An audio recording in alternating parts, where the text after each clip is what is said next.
Hello mga kawamat. In this video lesson, we will discuss the application of series and sequences in financial problems. So we will understand appreciation and depreciation. So first, let us define the two terms. Appreciation is the increase in the value of an asset like a house, land, or investment over time.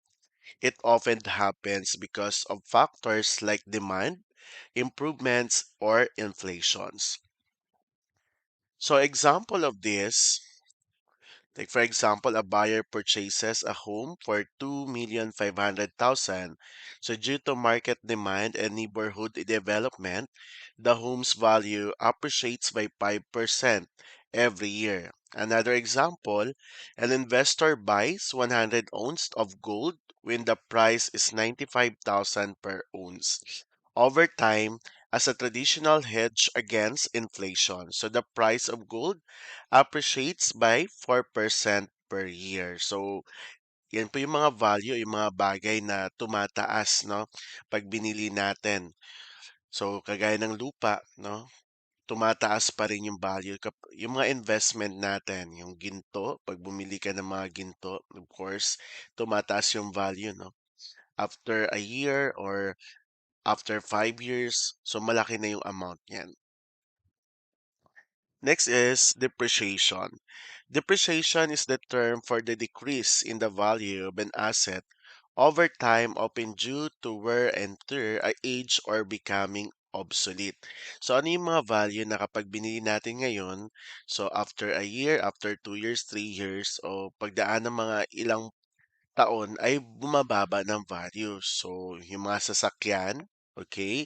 So, since may mga bagong model, so yung ngayon mo binili, pagdating ng mga 2 years to 5 years, so medyo mababa na yung value niya. Yung mga gadgets, appliances, so bumababa na yung mga value niya. So, example of depreciation is a company purchases a new delivery truck for 1,500,000. The truck is estimated to depreciate by 20% in the first year alone and then continue to decline over the useful life, often 5 to 7 years. So, another example, a business buy office desk and chairs for 80,000 pesos. Over their estimated useful life of 7 years, they gradually depreciate due to wear and tear. So, yan yung mga halimbawa na pagdaan ng mga panahon, bumababa na yung value niya compared dun sa original price. So, we will solve the following problems applying the sequence and series, okay? Applying the two in appreciation and depreciation. Number one, a rare Ifugao wooden jar currently sells for 150,000 pesos. Its market value is expected to appreciate by 6% annually due to its cultural and historical significance. So a local collector wants to know its estimated value after 5 years. So ano yung mga clue natin? So nandiyan yung word na appreciate by 6%. So ibig sabihin, then annually, no? So ibig sabihin, consistent, constant yung pag-increase annually ng 6%. And then, nag-start yung price ng 150,000. So ibig sabihin, yung A sub 1 natin dyan, ay the 150,000 and then meron tayong 5 years. So isa-isahin natin yan later. So this problem is an example of geometric sequence. So because the appreciation or the growth is calculated as a fixed percentage of the value from the previous period. So this creates a pattern of multiplication by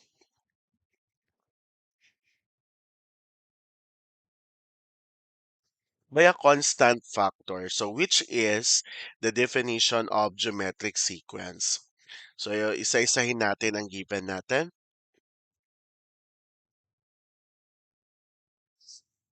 Okay, so again, the first term or the A sub 1 is 150,000 kasi yan yung unang price, no? The current list price. And then, R, bakit R? Kasi nga, nabanggit kanina natin na this is an example of geometric sequence. So, yung R natin is 1.06. Paano ba nakuha yung 1.06? So from 100%, nag-increase siya ng 6%. So parang 106% na. Ngayon, i-convert lang natin into decimal, yung 106%. And that is 1.06. So yan yung common ratio niya. Ang N natin is 6. Bakit 6? Ang nakalagay nun, value after 5 years. Dahil meron tayong initial years. So, ipapakita natin using the table at mamaya i-compare natin using the geometric sequence formula.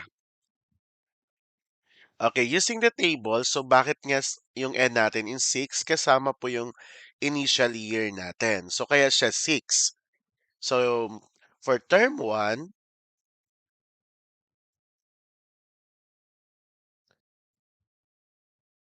so yung A sub 1 natin is the initial year. So, ang starting natin na value is 150,000. And then, pagdating ng pangalawang term, which is A sub 2, so yung 150,000, imumultiply natin sa common ratio na 1.06. So, after 1 year, ang value na nung wooden jar is 159,000 pesos. So, continue lang natin. So, sa third term or A sub 3, so pagkatapos ng pangalawang taon, after 2 years, yung 159,000, imumultiply natin sa 1.06. So, magkano na yung value ng wooden jar? 168,000 pesos, 168,540 pesos after 2 years. Next, sa pang-apat na term or A sub 4, yung 168,540 natin, imumultiply sa 1.06. So the answer is 178,652.4 pesos. So after 3 years, yan na yung value niya. And then sa pang-limang term, which is A sub 5, 178,652.4 multiplied by 1.06. The answer is 189,371.54 pesos. So after 4 years, yan yun na yung value niya. And then, after 5 years, the value of the Ifugao wooden jar is 200,733.84 pesos. So pwede siya gamitan ng table. But since na-introduce na ang formula sa inyo ng arithmetic sequence, and geometric sequence, madali na lang sa atin gamitin yon. So, since the problem is geometric sequence, we will apply the formula for geometric sequence. So, what we're going to do is substitute lang ito mga given. So, ang A sub 1 natin is 150,000 times the common ratio na 1.06 and then substitute lang natin yung N. Ang N natin is 6 minus 1. So, magiging 5 ito. So, 150,000 times 1.06 raised to 5, the answer is 200,733.84. So, pareho lang sila.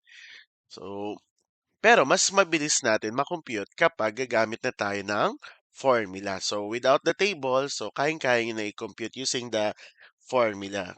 Kung arithmetic sequence, geometric sequence man siya, arithmetic series, or geometric series. So, the estimated value of the Ifuga wooden jar after 5 years will be approximately 200,733.84 pesos. Another problem, a popular local taho or soy pudding stall earns a net annual profit of 80,000 pesos. The owner expects this annual profit to increase by a fixed amount of 5,000 pesos. Each year, due to a growing customer base and slight price adjustment, the owner wants to determine the total cumulative profit the stall will generate over 10 years. So, ano yung mga given natin? So, ang mga given natin, of course, number one is yung 80,000. So, that will be our first term or the first year profit. Next is the 5,000. So since fixed amount, okay, yung 5,000, so that will be the difference, no? Okay, the common difference. And then since pinapakuha yung total cumulative profit natin, so mag-add tayo after 10 years. So the number of years will be 10. So since given ang first term and the common difference, ang gagamitin natin itong pangalawang formula for arithmetic sequence. So S sub n is equal to n over 2 multiplied to 2 times a sub 1 plus the quantity of n minus 1 times d. So isa-substitute lang natin yung mga given natin. So yung n, papalitan natin ng 10 over 2. And then yung a sub 1, papalitan ng 80,000 plus n 10 minus 1 times 5,000. So 2 times 2 times 80,000 is 160,000. 10 minus 1 is 9 times 5, that's 45,000. Then 160,000 plus 45,000, multiply it by 5. So the answer will be 1,025,000. Ibig sabihin, the total cumulative profit that the hostol is expected to generate over 10 years is 1,025,000. So, medyo matagal yung 10 taon, no, bago makuha yung 1,025,000 pesos. Next problem. A local Filipino singer-songwriter released a hit song. The royalties earned in the first month were 200,000 pesos. Due to a fading trend, the monthly royalties are expected to decrease by 3% each succeeding month. But she wants to estimate the total lifetime royalties the song could possibly generate if this trend continues indefinitely. So, naka-highlight yung total lifetime. So, ano sa tingin nyo ang gagamitin yung formula? Yung total lifetime. So, ibig sabihin, continuous, no, infinite. So, gagamitin natin ito ng geometric series, which is yung formula for infinite. So, what are the given? First, yung first month royalty natin. So, that will be our A sub 1, the 200,000 pesos. The monthly decrease rate or yung common ratio natin na 3%. Since from 100%, bumaba ng 3%. So, 100% minus 3% is 97%. Tama? So, kaya 0.97 ang common ratio natin. And then the number of months is infinite.